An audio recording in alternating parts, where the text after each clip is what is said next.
YouTube video. Today we're doing another edition of Weird Stuff That I Own. It's been a little while.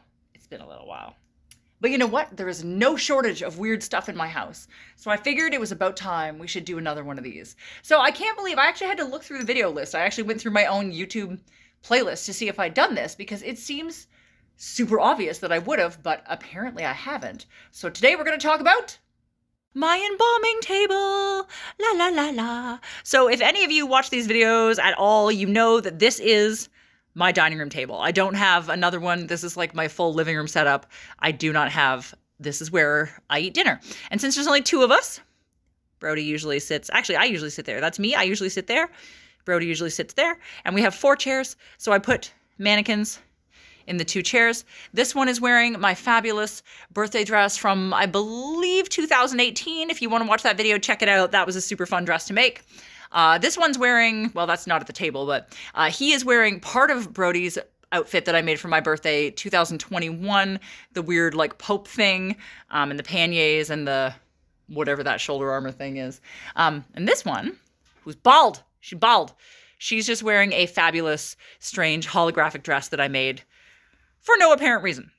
But anyways, and then I have 4 mismatched velvet chairs, of course. That one, this one, and this one. Because what is life without mismatched chairs? So let me flip the camera around and explain this to you.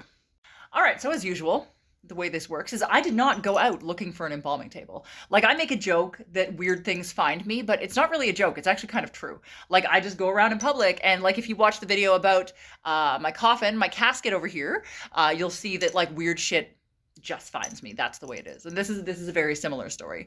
I was out and about at a flea market, whatever, and this guy came up to me and was like, "Hey, I own a scrapyard in Mildmay, Ontario." And I was like, "Where the fuck is that?" He's like, "Yeah, it's in the middle of nowhere, whatever. Point is, I own a scrapyard."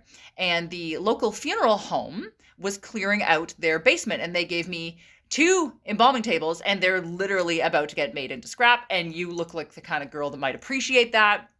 So, I don't know, like, do you want to buy one? And I was like, yes, absolutely. The answer is yes. Obviously, I want to buy an embalming table. And he was like, okay, I'll bring it to the market next week. Well, next week comes. Surprise, he didn't bring it. So he's okay, I'll bring it next week. So the next week comes. Surprise, he didn't bring it. Are you seeing a theme to this? So weeks go by and I'm like, dude, I said I wanted this embalming table. Like, what are you doing? Why are you not bringing this damn table? And he's like, well, it's heavy. It's a pain in the ass. If only I knew you were serious, then I would bring it, because it's such a thing to lug down here, like if you don't want it. And I was like, I 100% want it. Unless there is something that I am not seeing about it, something that you're not telling me about it, like, do not fear. Just bring it down here. I 100%, I'll pinky swear you right now that I want the goddamn embalming table. And he's like, well, if you could just come up to my scrapyard and just check it out and make 100% sure that you want it, like, then I would bring it down for you. And I was like, fine. If that's what it takes, fine. That's what we'll do. So I was at work. My friend Paul shows up and he's like, hey, what are you doing tonight? You want to go out for dinner? And I was like, I can't. I got to go to Mildmay, Ontario. And he was like, why? Why would you go there? And I was like, because this guy has an embalming table. He's been dicking me around for like a few weeks. And I need to go, like, prove to him that I'm serious and I want this table. And he's like, fuck that. We're not going to see it. We're going to go pick it up. I'm going home. I'm getting tools. It's coming home with us tonight. And I was like, oh, okay. Paul's fucking serious. Apparently the table's coming home tonight. So Paul leaves to get these tools. I don't know what he needed, but he went home to get tools. In the meantime, another friend of mine shows up and is like, hey, what are you doing tonight? You want to hang out? And I was like, I can't. I thought I was going to Mildmay to look at an embalming table, but Paul has gone home to get tools. So apparently we're bringing home an embalming table tonight. And he's like, oh, do you want some extra muscle? Like, I can help you. And I was like, I would appreciate that. That's great. So anyways, me, Brody, my friend Rob, Paul, we loaded up and we fucking went up to this scrapyard in Mildmay. And there it was, just sitting in the mud. Here it is behind me, this poor little table. It was just sitting in the mud outside in a scrapyard. And part of it was broken. I'm going to show you the part that was broken, but part of it was broken. And that is when we found out that it weighs 450 pounds. It weighs 450 pounds. It is made of solid cast iron and enamel, and it is heavy as fuck. Like, the table bed, the top of it, weighs probably 300, and the base weighs another like 150. We had to put it in 2 cars. We used ratchet straps, and we were all just like sweating and swearing and hauling this thing, and it was horrible. So we loaded it. Paul had this shitty little Toyota, like a shitty little Toyota sedan, and we loaded this big heavy cast iron and enamel bed into the back of his Toyota, and it literally was like leaning back like this. Like, we drove home like this. You're welcome for that flattering angle of my face, by the way. But seriously, like, the back end of the car was on the ground like most of the way home. It was really awful. But anyways, it made it home. And then we had to get it into my apartment building, where I do not live on the ground floor. I live on the 4th floor. And yeah, that was a lot. It was a lot. It was many 100 pounds of us like sweating and swearing and hauling the goddamn thing up the stairs. We got in the apartment, and then we had to set it up. Then we had to pick up the 350-pound top and set it on top of the base and bolt it there. So it has been set in this position in my apartment, and it's not fucking moving. Ever. It is never moving. It's just staying here like forever. So let me give you a close-up of this table. It's pretty fantastic. So yeah, here she is in all her glory. It's about 6.5 feet long. Like, I can lay on it end to end. I can lay on it, but it's not too much longer than that. Focus camera. There we go. What I think is really cool is it's obviously been painted over, but you can see all the original, like where the enamel has chipped off. That's like painted cast iron underneath. And you can see in the table, you can see the original. Oh my God, my camera hates this. But you can see the original. These don't come off. Like, this is clean. But these are like original cut marks, and there's like a dent there. There's more. Like, I have bleached the fuck out of this, and these don't come off. So that's the way it is. And then down here, you've got the original drainage hole. There it is. Sometimes I put a vase of flowers in it. It's a pretty good sized hole. The table is actually beveled.